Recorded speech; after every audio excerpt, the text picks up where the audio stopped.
Hi, I'm Amber, also known as the Lone Star Keto Girl, and welcome to the Lone Star Keto Podcast. Today I have a very special guest, one that has touched my heart and inspired me like no other to this date. And I asked her to please come on my podcast. I had the opportunity to get to know her and interview her for the MeatRX.com podcast for success stories. And seriously, y'all, she touched my heart. She's the only one that has brought me to tears because I could relate so much. And obviously, I have some unresolved issues that still really hurt down deep. And she touched me there. And so I want her to share that with y'all so those who feel hopeless and helpless can see that there is hope. So welcome, Trudy. Thank you so very much for joining us. Thanks for having me. Oh, and before we get started, don't forget to hit the little subscribe button below and the notification because you don't want to miss this one. Definitely. And the future ones, we have a lot of great guests coming up, so please do that. And also follow Trudy, and I'll have all her information below. Believe me, after this interview, you're going to love her. So, okay, let's get started. Okay. I don't really want you to tell your whole story about how you came to where you are because you did such a fantastic job on the interview through MeatRx. So I want to focus on some more personal stuff because I think people need to hear this and I want them to really understand where you're coming from.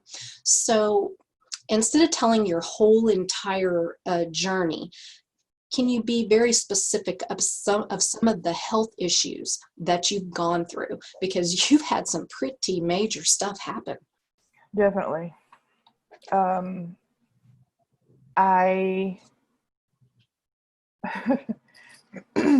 It's hard to really start when you have so much going on in your head, because it seems like when I would get one health problem, it would lead to another and end up with 10 or 20 things going on at one time. But I guess I could start when I got married. We expected our daughter very quickly after we got married. And I started having a lot of blood pressure issues. And so 8 months after we were married, they took her a month early because my blood pressure was stroke level. And I started having really high blood pressure after that. Not long after that, I started suffering from sleep apnea really bad. I quit driving. I haven't driven probably 17 years maybe because I would fall asleep. Just even getting in the car, I would fall asleep as soon as we would get in the car. So it just kind of scared me. Of course, so I quit driving. It still bothers me to this day to even think about driving. My anxiety gets just through the roof. Working on that, but it is what it is right now. When we had been married maybe 5 years, I had gained around 300 pounds already in 5 years. I went from about 140 when I got married up to 500 pounds. And I was afraid to take a shower if my husband wasn't nearby in case I would slip or fall or whatever. Anytime we would have to go shopping, he would either have to drop me off at the door and I would have to find a motorized cart, or he would have to go by himself because I couldn't walk from the parking lot to the door. And that's grocery stores, Walmart, anything. Doesn't matter how small or big. I couldn't hardly. I mean, I'm only 5'5", so 500 pounds is a lot on my little short legs. But it got to where I didn't want to leave the house. We traveled extensively for the first 14 years of our marriage. My husband is the minister, and we would go from state to state. And we spent a lot of time in hotels, and I didn't even want to leave the hotel. I was afraid that I was embarrassing my husband. I did my best to make sure that my hair was done, and that I dressed as nice as I could for my size. And I still felt like people were judging him through me, and I didn't want him to get a bad name because of my shortcomings, if you will. It's kind of hard to look back on that now, but I can't even imagine letting myself get to that point. My mom had to raise my daughter, and my nerves got so bad. Even now I'm struggling with anxiety issues, but I have been able to get off the medication, so that's a step in the right direction. We hardly ever got to see her because we were gone so much, and she would call us on the phone. We would talk, and she's been talking since she was born, pretty much. So we talked a lot,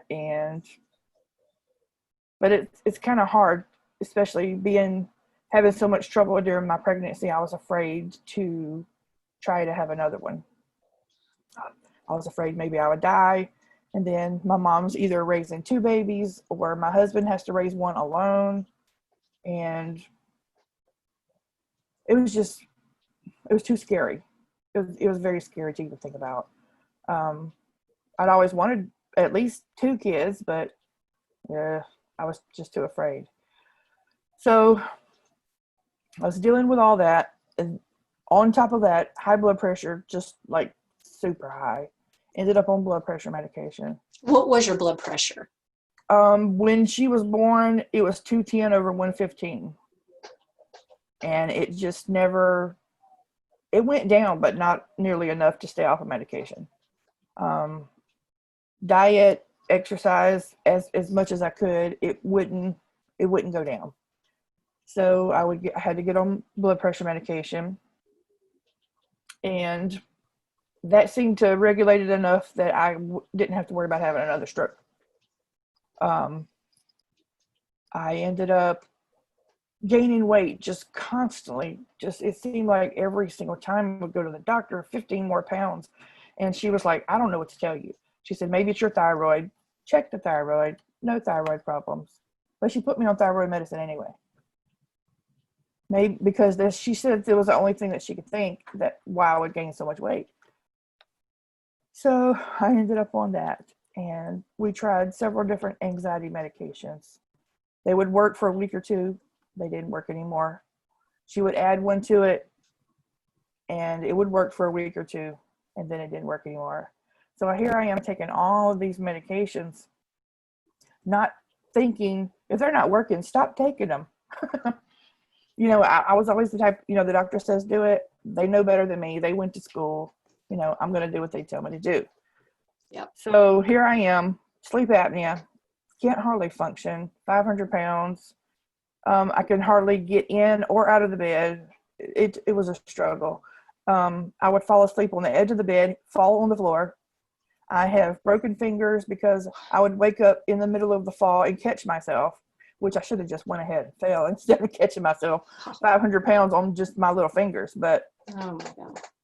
It was just like one thing after another, and the doctor couldn't. She just finally got to the point where she would just shake her head when I would come in because she didn't know how to help me, and of course I didn't know how to help me either.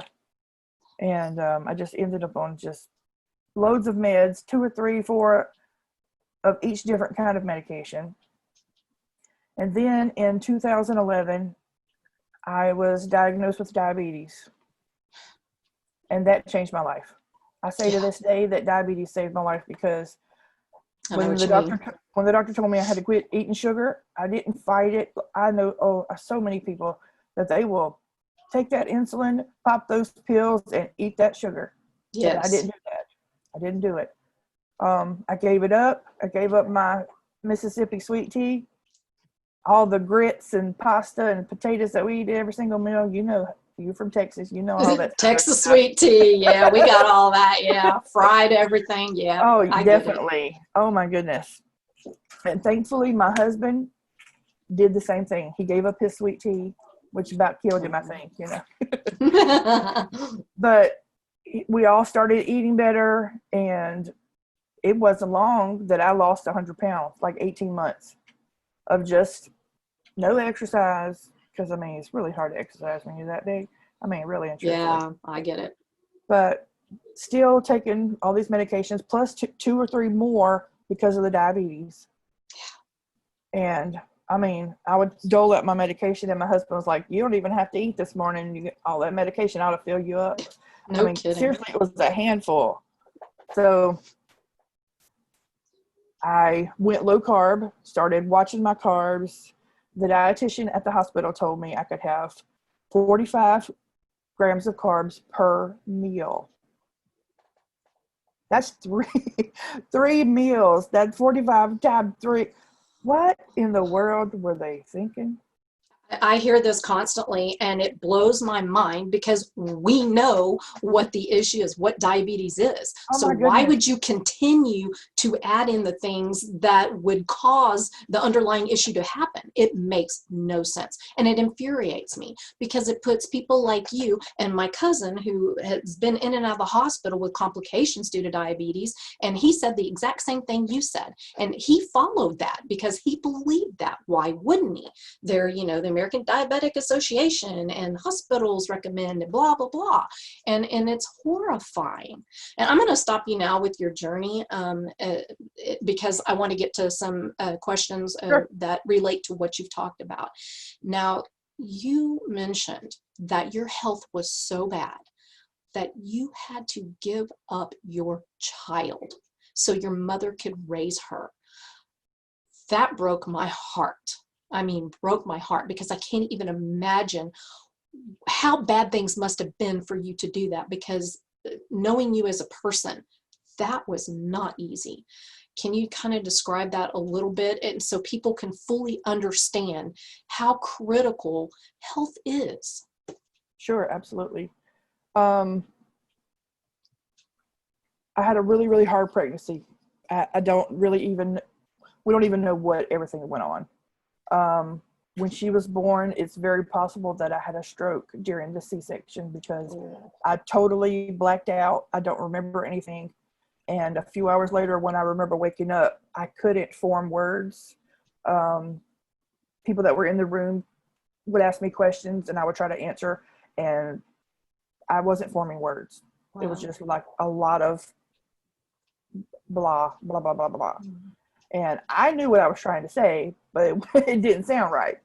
So it affected my speech when I get tired or nervous. I forget what I'm saying, or I can't really form words even to this day. That was 20 years ago. Wow. It got to where I was just, everything made me cry. And of course that made her upset, and she would cry. And my husband was trying to work a job, and I was trying to take care of the baby. And I felt like she wasn't getting the best care. Mm-hmm. And I was afraid. Truthfully, I don't like to even talk about this part, but I will, because I know surely somebody can relate.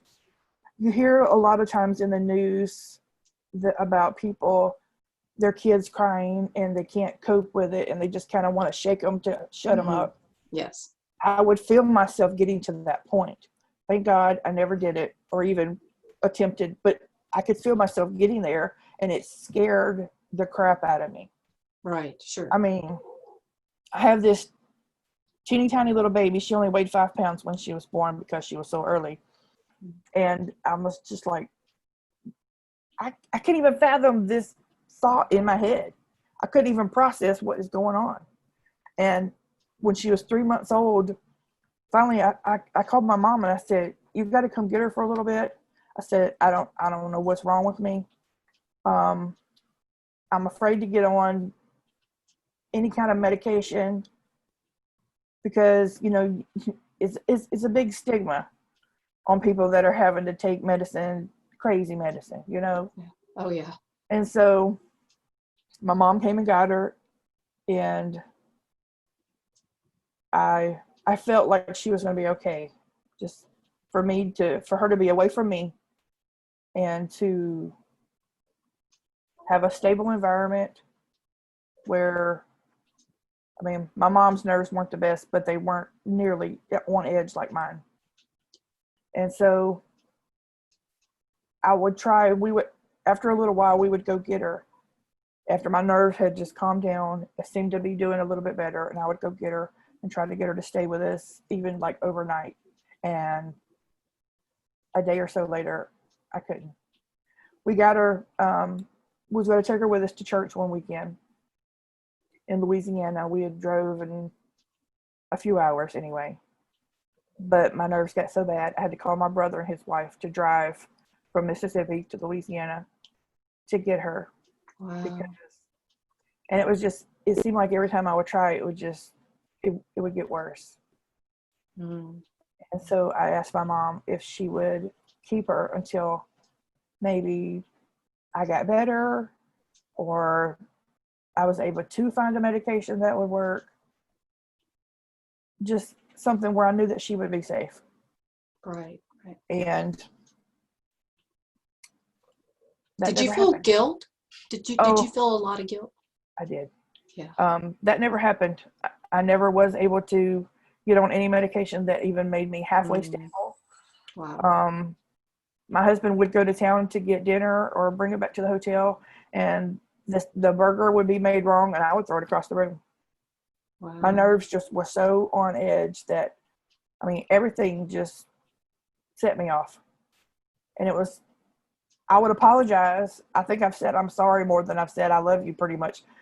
But I knew I was doing wrong, but it was just like an impulse. I don't know, it's the only way that I knew how to cope is to just get out some frustration. And it embarrassed me. It embarrasses me now to talk, and my husband and daughter are in the room actually. Can you tell me, what does your daughter feel like now? Does she understand what happened, or does she blame you? Like, what is your relationship now? Well, when she was 18, almost 2 years ago, she messaged me and wanted to come stay with me for a little while. And I was like, sure, come stay. Well, 2 years later, she's still here. Aww. Yes.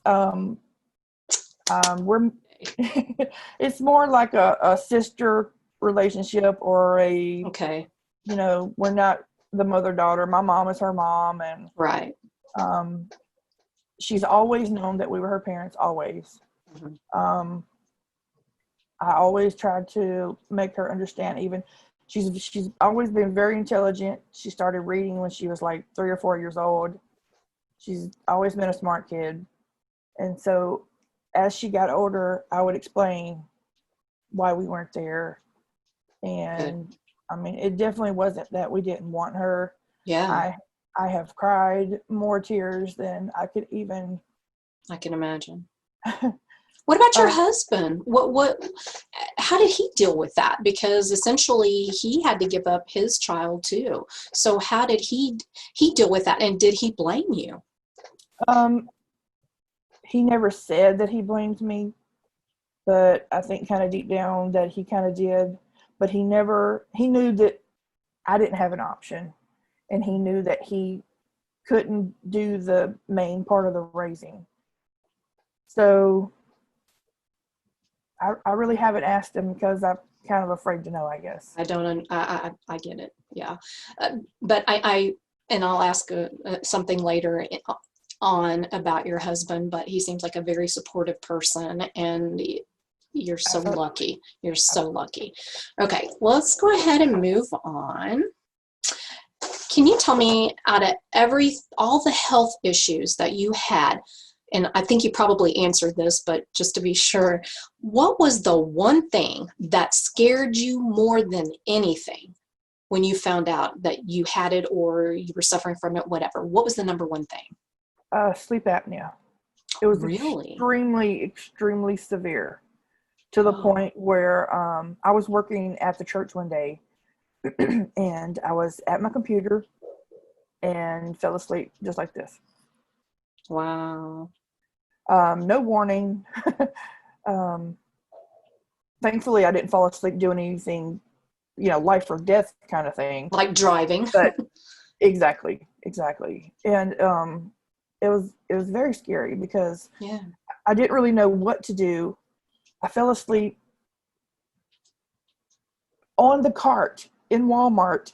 I passed like 3 or 4 rows and woke up and I was like, I needed that. Yeah, I had to turn around and do that. Fell asleep on the cart, just like seconds. Wow. I mean, it might have been, the worst thing that's ever happened. I fell asleep on the front row at church. I thought, oh my God. And you're the wife. Oh God. Yes, absolutely. It was like literally like maybe a second, because as soon as it happened, I woke back up because I could feel myself falling asleep. So I'm hopefully, maybe they thought I was praying or something. Oh my goodness. Oh wow. Wow. Oh yeah. It was something. Oh, It was a ride for years. Falling asleep on the toilet, falling asleep on the edge of the bed, falling off the bed. Oh my goodness. We would get in the car, we would go to town. I would get a coffee. We'd go through Starbucks and I'd get the biggest coffee. I would drink it down, and within seconds, not minutes, seconds, I would be laid over on the window out. Wow. I mean, it was literally could not control it. Wow. Went to church camp, and the lady that I slept beside in the tons of bunk beds in this huge, basically like a military barrack, the lady that slept beside me was a friend of mine for years, ever since I was a kid going to camp, and she was a nurse. And the next morning she told me, I didn't sleep at all last night because you stopped breathing like a million times. Oh, wow. And even staying at my parents', my dad was like, you are scaring me to death. Wow. It was, I never knew if I was going to wake up. Wow. See, I never really thought of sleep apnea as something that was so scary, but listening to you, wow, that is scary. I thought you were going to say diabetes. Yeah, that I didn't really even think of it that way. But wow, that is so scary. Okay, so next question. Sure. This is a very hurtful thing. It was for me. When you were out in public at, say, your largest size, did you feel judged? Did you get looks, or was it just in your mind you perceived people were judging you, or did you actually experience that with looks or comments or, little things like that? I know some of it was in my mind because I knew how I felt about myself and how I had maybe judged heavy people before I was heavy. But I did get the looks, and I was smiling on the outside because I felt like maybe if I smiled and showed them that it didn't bother me, that they would, get over themselves or whatever. Yeah. But, you're sitting there eating. It doesn't matter if you're eating a salad. You can feel them judging you. Right. And half the time it probably is in our minds. You think, if they'd have been eating that salad all along, they wouldn't be that big. Or, all they do is sit there and eat candy bars. Sometimes it is in our mind because we know how we feel about ourselves. Most of the time, we're not comfortable with ourselves. Yeah. It doesn't matter how long you're that size or how happy-go-lucky you are, because I've developed that over the years. Making jokes about my size before other people could. Right. Very common. Just absolutely. It's definitely a coping mechanism that a lot of heavy people develop because we're the fat, funny people. Right. I'd rather be that way than to be depressed, because when I first had to give up my daughter, it was very hard, and I went down this just really dark hole. I didn't want to leave the hotel. I didn't want to go to church. And that's the big thing growing up. You didn't miss church unless you were running a fever. I think I missed church. I had a fever 104 one time and chickenpox once. That was it. I never missed church for anything. That was Sunday morning, Sunday night, Wednesday night, prayer meeting, revival, anything. We didn't miss. And I got to the point where I didn't want to leave.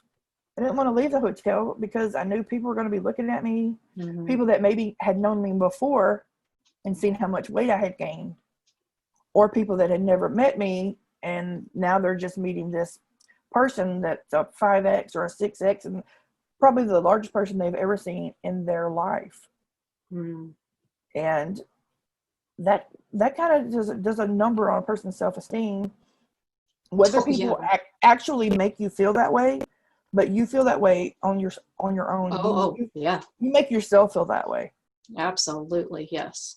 And like humiliating things, like for me, I can remember not being able to fit into a booth, or if I did, my boobs were like all plopped up on the table because I was so squeezed in. That's humiliating. It Absolutely really, really humiliating. is. Now, thank Not goodness, too like long on it. ago. Go ahead. Go ahead.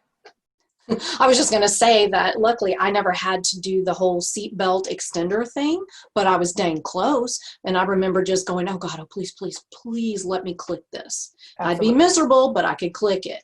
And Right. it's things like that that people don't realize. And even like amusement park rides. Now, I'm not a big fan of them to begin with, but I mean, there are things that you can't fit. Like if you can't get the bar down and click in place, how embarrassing to have to get back out. It's things like Absolutely. that people don't realize. And, you know, like when you do feel judged and all, and people are like, oh, like you said, maybe they ought to, you know, quit eating the Snickers bar. Well, if it was so easy. You know, do you think anybody Absolutely. chooses to feel that way, to Right. be humiliated, to feel judged? No, nobody wants that. Definitely But not. unfortunately, you know, that's our society. And like you said, when I wasn't overweight, I did look at, you know, overweight people, and I would think, you know, oh, do you really need to go back for seconds, you know, at a buffet and stuff like that. So I get it, but it's also so sad, you know. It's yeah. Okay. I'm going to go ahead and ask this. And this is a very, very emotional one for me. So, okay. You felt like those around you would be better off without you. Why did you feel that way? Well, especially my husband, when we first got married, I was around 140 pounds. I had no health issues. For my weight, I was small. I probably was like a size 10 maybe. And I was okay with that. And all of it, he married this young woman who had a decent figure. And then within just a few years, he had a wife who couldn't do anything for herself hardly. He had to help me in and out of the shower. Literally anything that needed to be done. Thankfully, I could still go to the bathroom by myself, but I was really, really close to not being able to. And that was, I think if I would have reached that point, I probably would have just gave up. I felt like a burden. I couldn't do anything on my own. I felt really close to being an invalid. I wasn't bedbound, thankfully, because the only thing that kept me from being bedbound is we did travel. So we were constantly moving in and out of hotels or people's homes or wherever we were staying while we were preaching there. But I am thankful that if we would have had a home, I probably would have stayed in the bed and never got out. I understand that feeling very well. And I understand how you feel like you're an embarrassment, that your spouse or your kids look at you and go, oh God, you know, that's my mom. It's not that they don't love you. It's not that. But you can't help but wonder, you know, are they thinking, oh, I wish my mom looked like this or could do this because they're healthy and active and can do things. And I know I missed out on a lot because, number one, I chose to stay inside. I had health issues and I was embarrassed. So Absolutely. a lot of things I opted to not do because I didn't want to be seen. I wanted desperately to be there and be a fly on the wall. I wanted to observe. I didn't want anybody else to observe me. So I can imagine you felt very much that way. And especially being in such a high profile with your husband doing what he does, that would be, you know, very difficult to not be seen. You kind of had no choice. Mm-hmm. Yeah, that was one that really hurt me when you said that, because I felt your pain. And yeah. Okay, let's do something that's happy now. How did you discover Keto Carnivore? Okay. I had lots of friends who were doing the ketogenic diet, or keto, as you know, some of them would say. I had no intentions of ever trying. I had tried so many things. Oh my goodness. Every diet plan, every diet pill, every diet shake, everything that people would, these new gimmicks that everybody's just dropping hundreds of pounds on. I tried it all. So there's really no sense in me trying something else that's going to take all my money and not help me. Well, for some unknown reason, I just started researching it. Not vigorously, but just trying to figure out what it is and what makes it different than everything else, you know, because everything's the same, even though, you know, everything had their own way of working, but it all turned out the same. And I started learning a little bit more, and I'm like, okay, this is pretty cool, but, you know, I'm not really going to try it. It's just, you know, it's just, nah, it's not for me. And I way do too that, far-fetched. Oh, just way out there. And I mean, I was already cutting carbs. I'm not giving up all this. I'm not just giving up anything else. Now, I had to give up sugar. I'm not giving up anything else. And so I did a little more research and just more research. And it just kind of like snowballed. I kept just learning more and more and more. And I had been doing low carb since I found out I was diabetic back in 2011. And I started having trouble with my knees, so I gained a lot of it back. And I was like, okay, I've lost 100 pounds and I just gained back 80. So I'm like, I'm not trying this diet. I've tried everything. Nothing's working. I don't know what to do, but, you know, I'm not going to try this. Well, I said, God, you got to show me what to do next. I said, I'm tired of taking all this pills and supplements that I have to pay hundreds of dollars for, and they're not helping. So literally 1 year ago today is 1 year since I started keto. I woke up Happy that anniversary. morning. Thank you. It was 1 week after my 39th birthday. And I woke up and said, today I'm starting keto. And I felt like that was my answer from God, because I wanted to do it. I wanted to try. And you can't make anybody try anything. It doesn't matter how good it is. It doesn't matter if it's free. It doesn't matter if they don't have to do anything. You can't make them do it if they don't want to. So I felt like that was the answer. So for 5 months, I did strict keto. I did everything that I was supposed to do. I did everything I felt like I was told to do by all these experts. And I felt awesome. I got to throw away my cane. I didn't need it to walk anymore, because this time last year, I could barely walk. With the cane, I could barely walk. I had went from 3Xs back up to 5Xs. A year ago, I was back in all my 5X clothes.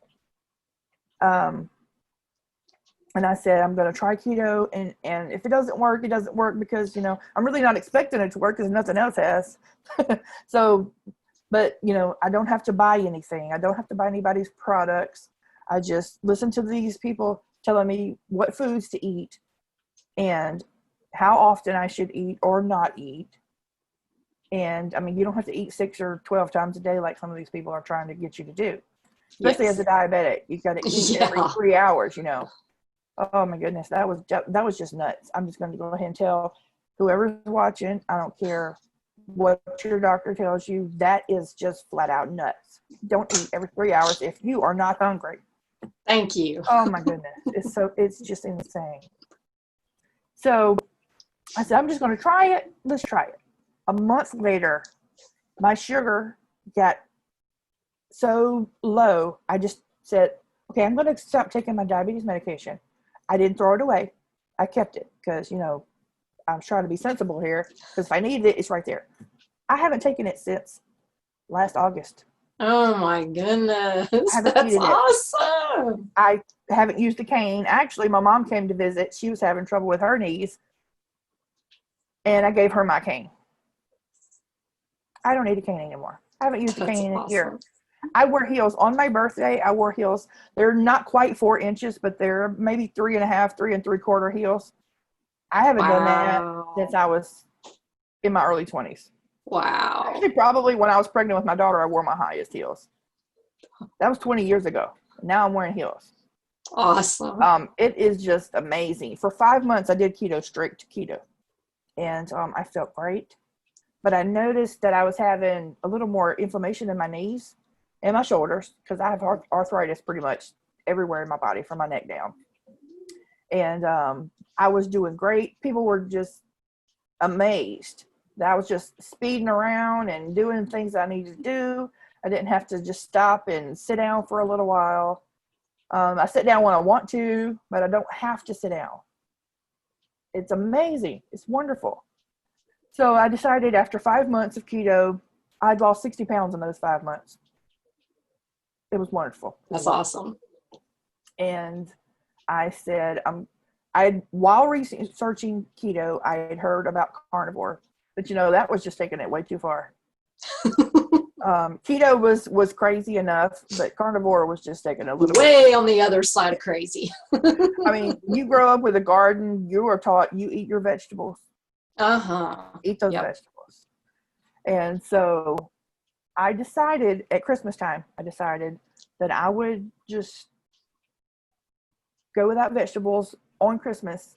I made a chicken. I baked a chicken and a ham, and I think I made mashed cauliflower for my family, and didn't eat vegetables. And then I noticed a week later, I still hadn't eaten any vegetables, and I didn't miss them. And that's weird. I love vegetables. Yeah, I did too. I get it. I mean, and that's my biggest thing that I get from people, that they tell me, I can't give up vegetables. I love vegetables. I love salad.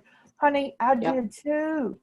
I thought there is no way that I'm going to be able to give this up and not miss it. Right. I get it. But here I am 7 months later. Saturday was 7 months since I started carnivore, and I don't miss it. Every once in a while, I'll smell like fruit or something, and I'm like, well, that smells good. But I don't want to go grab any of it. Right. I understand that completely. And I definitely don't miss the diabetes pills. I don't miss the high blood pressure pills or the thyroid pills. And I was able to get off my anxiety medication. Yeah. All of the supplements that I had to take while doing keto, I can't tell you how many of those I took. I did too. I mean, just, oh my God, we spent so much money. It's ridiculous. And to this day, I take zero anything. I don't even take Zyrtec. I don't even take Zyrtec. Yay! And I was the type of person, I would wake up and I was sniffling and my eyes were watering and I was coughing, and oh my goodness. I was even adding Flonase spray to the Zyrtec to just be able to function. I always had tears running down my face, looking like I was crying. Oh man, it was something. And I just got to, you just can't live any freer than we're living. Okay. Yes. I'm going to tell you. Yes. I have people ask me all the time, isn't it still expensive? You're just buying meat. I can't afford to eat meat every day. Let me tell you something. I'm not wasting money on all of these medications. I don't waste money on vegetables that's going to sit in the vegetable drawer and rot. Oh yeah. I think this used to be celery. Let me throw it out. I mean, I don't even need a pantry at my house except for dog food and maybe paper towels. I don't need a pantry because all of my food is in the refrigerator. It is just wonderful. You go in the grocery store, you're in there 5 minutes, picking out 10 minutes maybe if they have a big selection. You're trying to figure out, oh, that sounds good. That meat sounds good. And then you go home. You don't spend hours and hours trying to figure out what you're going to cook. Yes. It is the best thing. It's so freeing. Yes. It's wonderful. Yes. It's wonderful. Now, let me ask you this. Is there anything worth losing that freedom over as far as food goes? Is there anything that the taste is so worth it that you're willing to give up that freedom of food? You know, you would think that there would be, especially things that you grew up eating, things that maybe trigger a memory, or because, you know, when you smell something, you know what it tastes like. Oh yeah. Yeah. I can't remember what restaurant we were in last week, but somebody got something and the smell was just like, oh man. And I was like, but you know, that one bite, I would not forgive myself. It's been a year since I gave up grains and all of that pasta, potatoes. Now, potatoes, I could eat potatoes 4 different ways at every single meal. Yeah, I love potatoes too. If I didn't have another piece of meat, I could eat potatoes 12 times a day. But I wouldn't forgive myself. And the best thing is knowing that I don't have to suffer for what I ate the next day. I don't have to wake up tomorrow going, oh my God, I shouldn't have eaten that. I can't hardly move. My joints hurt. My hands hurt. My hands would get so bad. That's arthritis.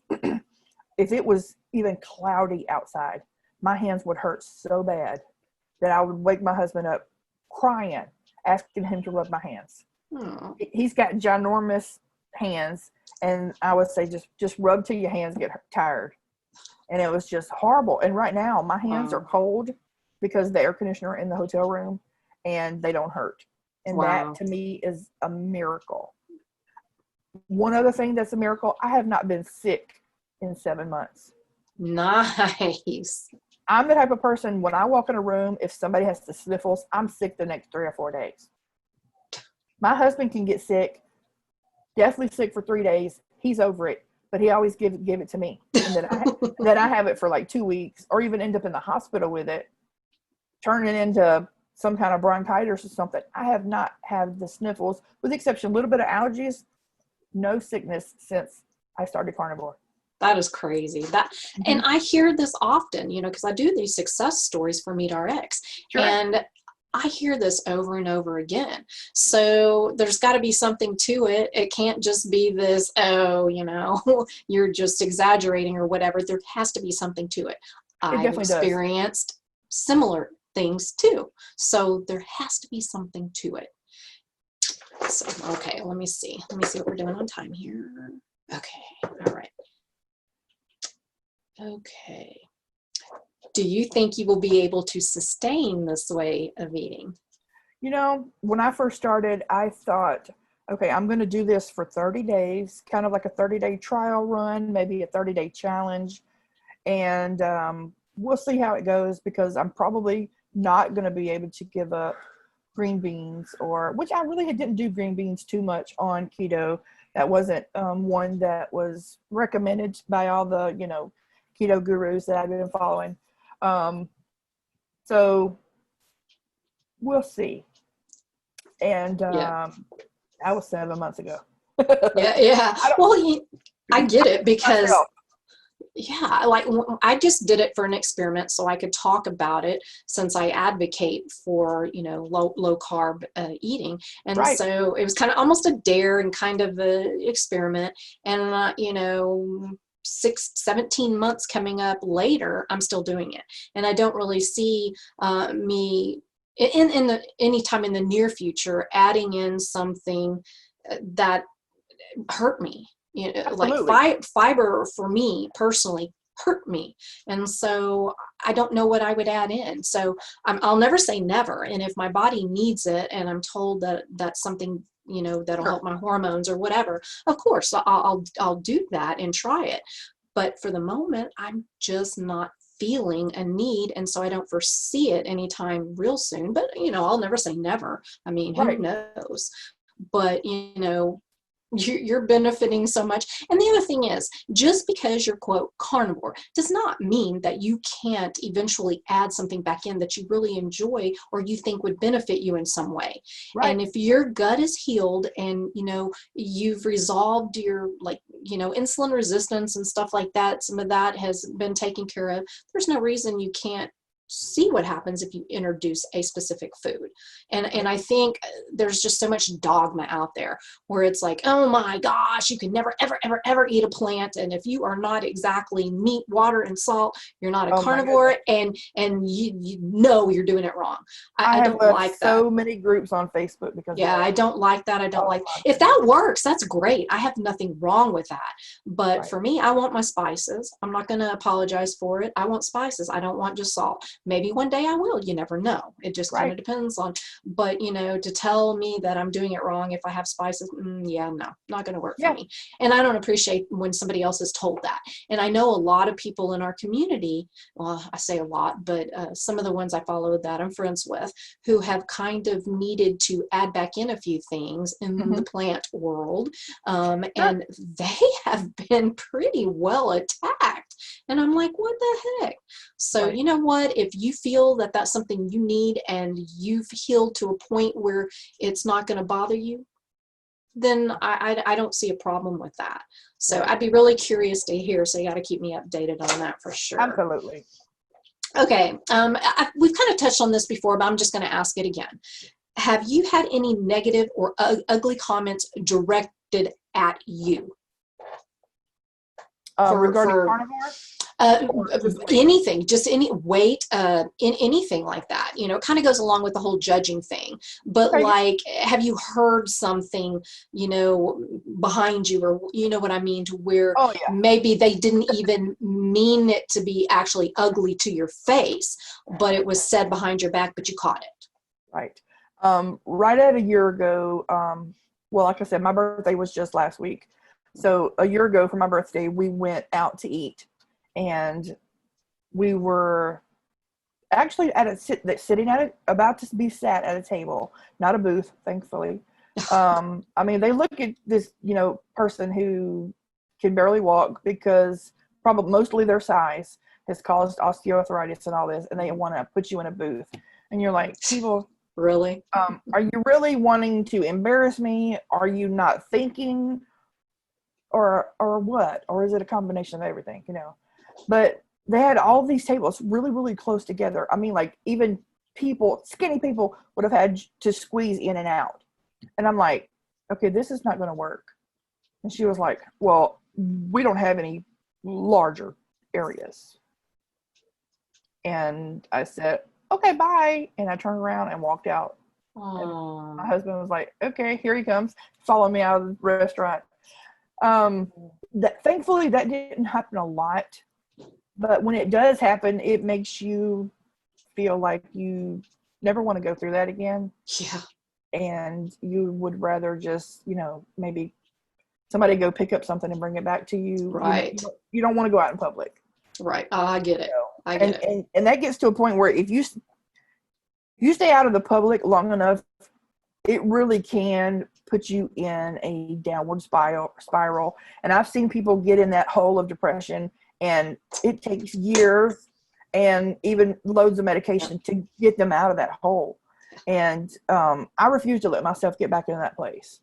Good for you. I am not going to eat anything that's going to make me gain weight, with the exception of, I know that on carnivore you can gain while your body is healing. This is not a permanent weight gain when you're healing. Your body has been through a lot of damage. When you've been dieting since you were a teenager, I just turned 40. That's a lot of dieting. There's a lot. Get you. I get you. I learned and I listened to everything. I read everything that I could get a hold of when I first started carnivore, because I wanted to know, okay, if I gain weight, is this permanent? Do I have to do this forever?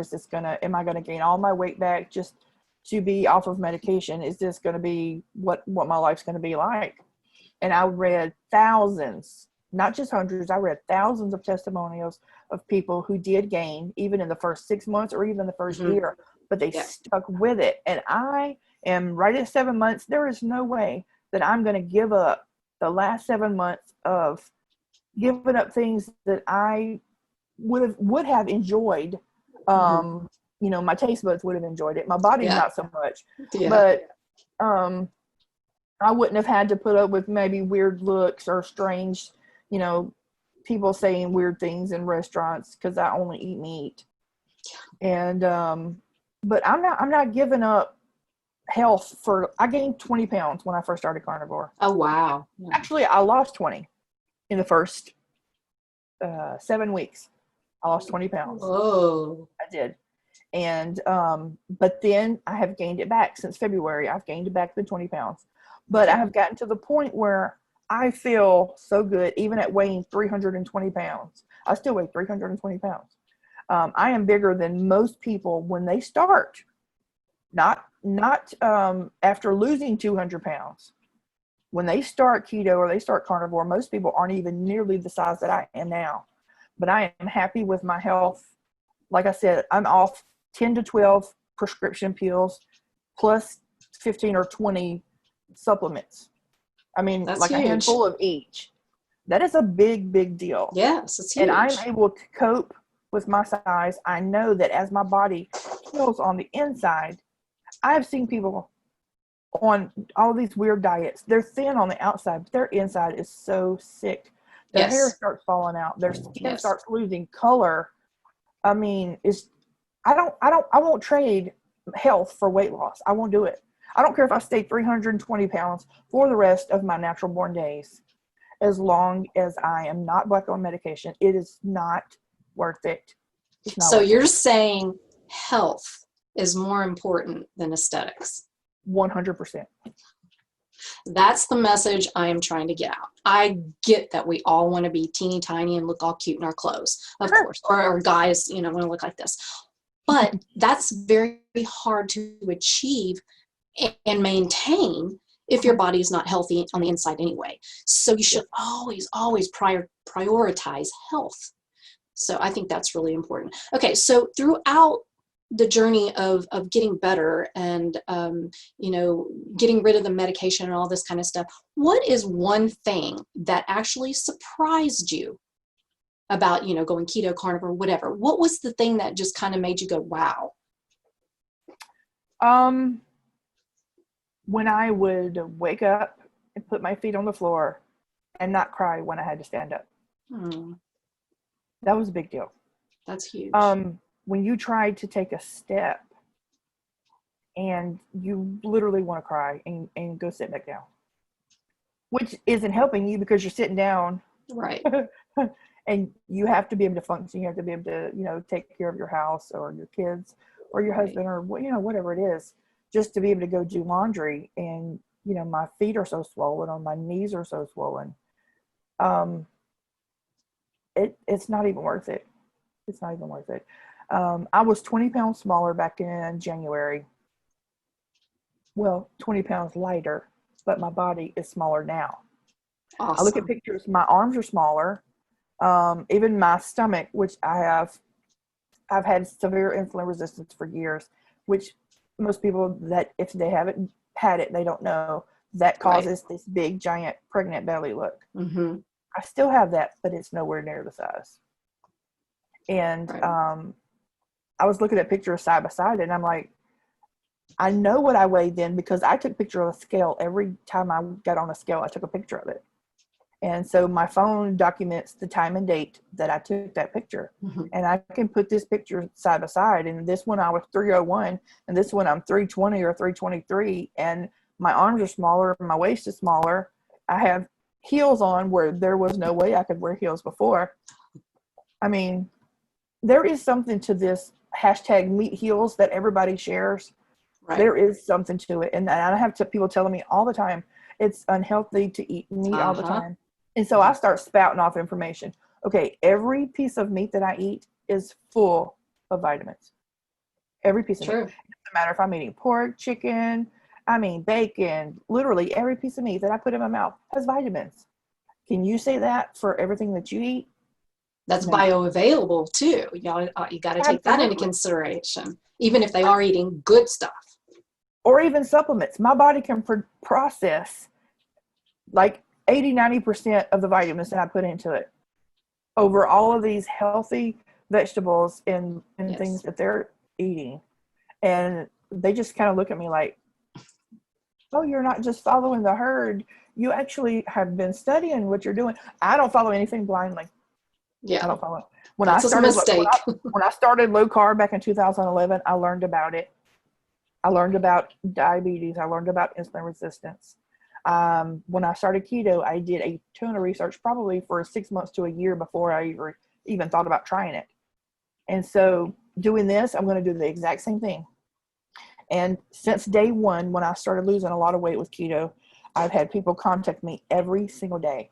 I've been on the internet for hours up into the middle of the night explaining to people just everything that I learned. I don't know everything. I still don't know everything just a year later. But every time I would learn something, I would just convey that to people.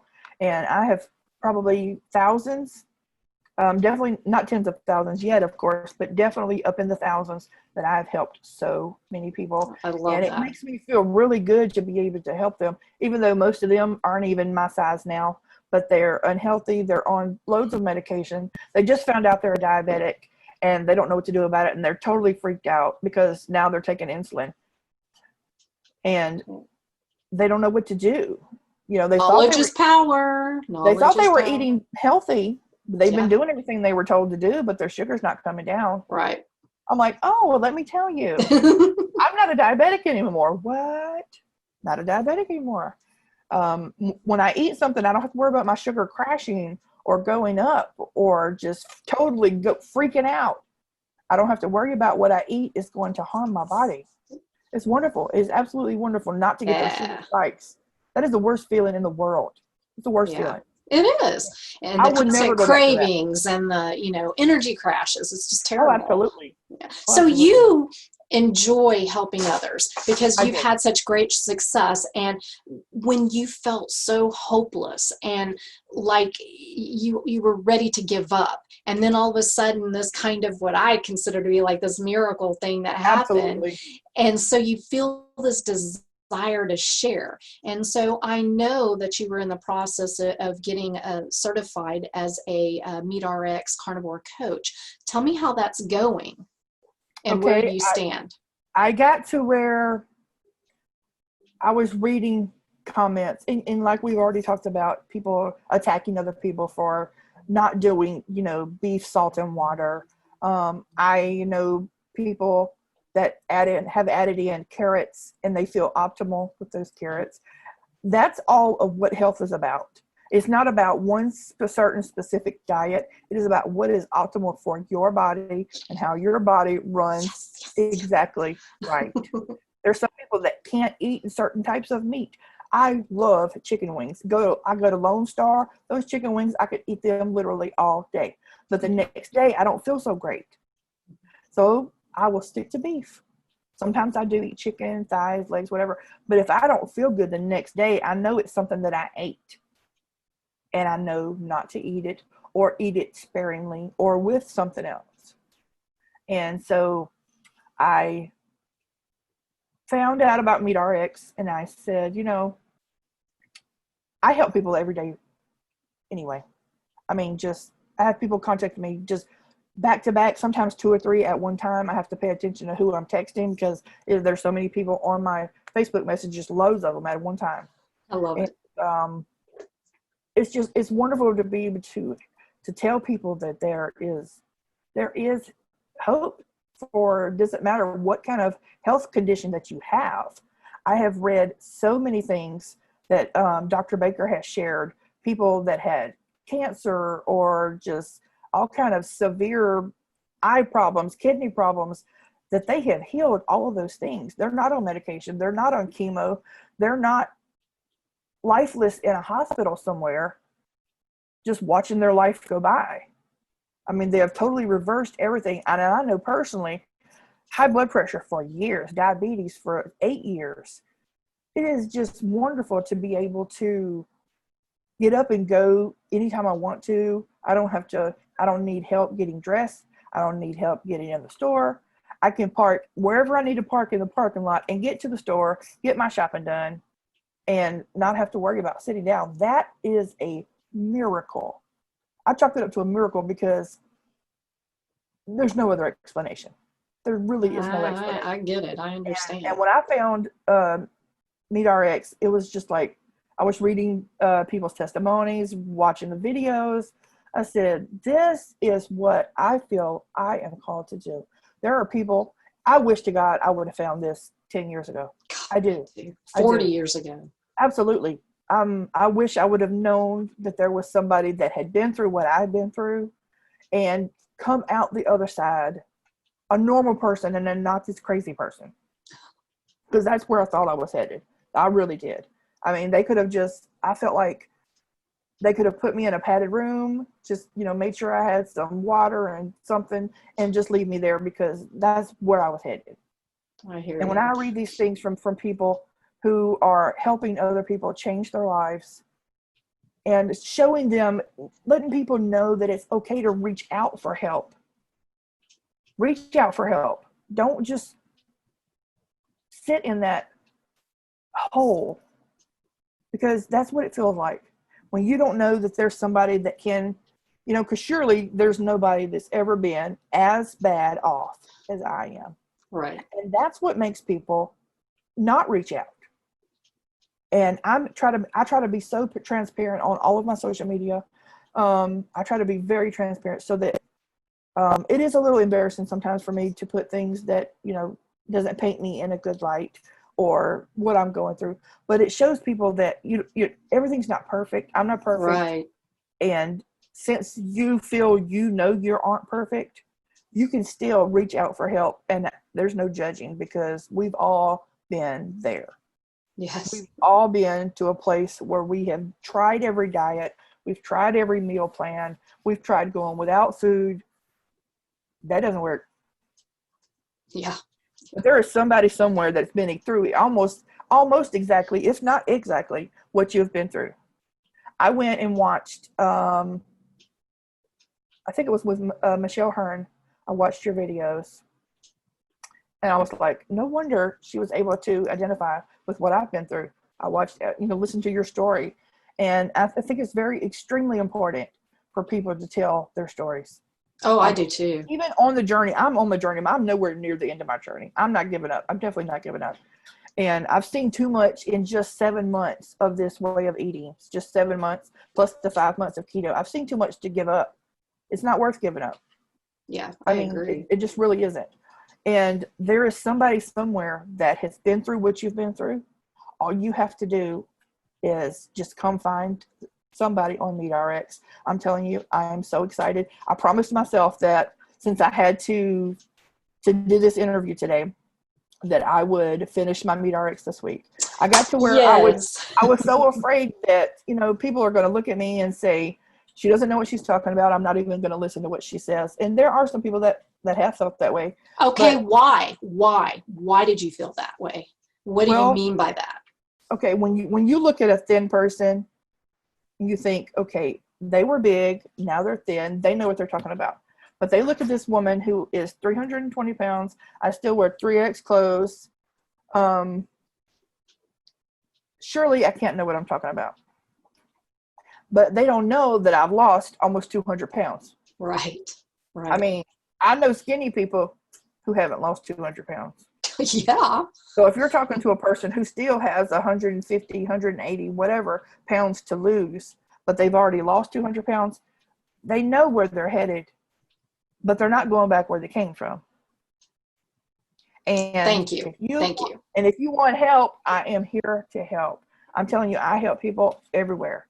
And I feel like I can't do enough, because there's only one of me. And I am constantly helping people. And I felt like I'm doing it for free. I might as well sign up and be a MeatRx coach and be able, where people know where to find me. Right. And help. So I promised myself, and I try not to break a promise even to myself. If I'm not going to do it, I try not to promise. I feel like the Bible says not to make a vow and break it. If you're going to make a vow, you need to keep your vow. And that's what I feel like I've done this week. I promised myself that I would finish it, get over my insecurities, and actually get this finished and be able to help even more people than I help now. I absolutely love that. And now that I know, I'm going to be bugging you too. Yes, you So are. you're not getting off. You are not getting off this time. That's awesome. And I can totally understand that. I have talked to quite a few people, prominent people in the community, and because they don't fit an ideal body image, that they get a lot of flack from that. And I'm like, you have no clue where these people have come from to Right. say that they don't know what they're talking about because they don't look at that picture perfect person. And I think that's extremely sad. So yeah, you do you, and you get that certification and you help people because they will come to you when they hear your story and they know where you're coming from. Don't let anybody make you feel that way, ever, ever. Okay, let me get one more question. We are out of time. Okay.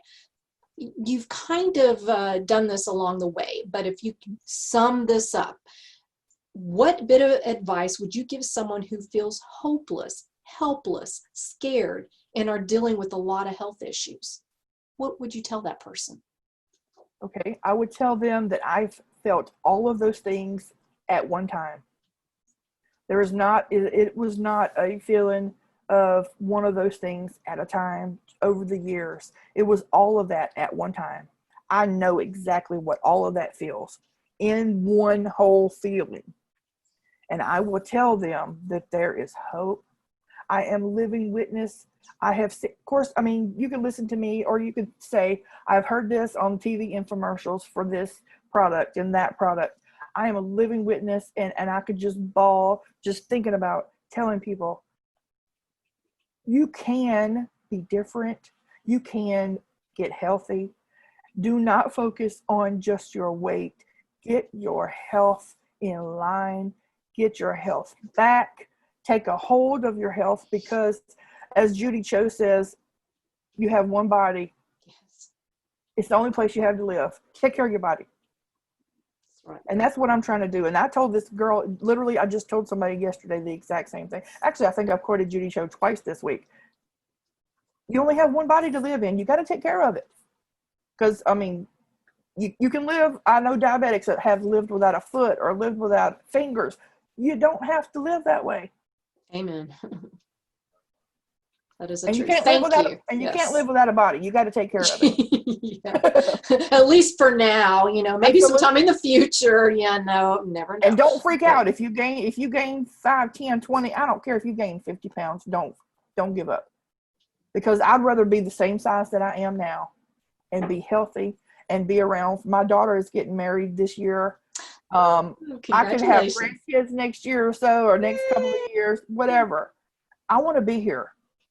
When my Yes. daughter was little, I didn't have a lap. When I would go visit my mom, she didn't have a lap to sit on because my stomach was in my lap. You couldn't even tell I had knees. My stomach was so big. And now I can look down and I can see my legs. Yay. That's wonderful. And I'm not giving that up. And I suggest to anybody that's watching, please, if you feel like you need help, contact MeatRx. There is people. Amber can help you. There is loads of people that have been through what you've been through. They might look all skinny and healthy now, but they weren't always that way. They've reached out for help. That's right. Everybody needs to reach out for help. And I don't care if you're skinny. If you're unhealthy, you need help. We will help you. Yes, perfectly summed up. Thank you so much, Trudy, for being on. You're an inspiration, and I love you. I think your story is just so, will resonate with so many people. So y'all be sure to go check out MeatRx and Trudy's success story. It is amazing, and she goes through the whole entire thing. And seriously, it is touching, absolutely touching. And be sure to follow her, and don't forget to subscribe because we have some great shows coming up. And thank y'all so much for watching. Thank you, Trudy. And you have a wonderful day. You too.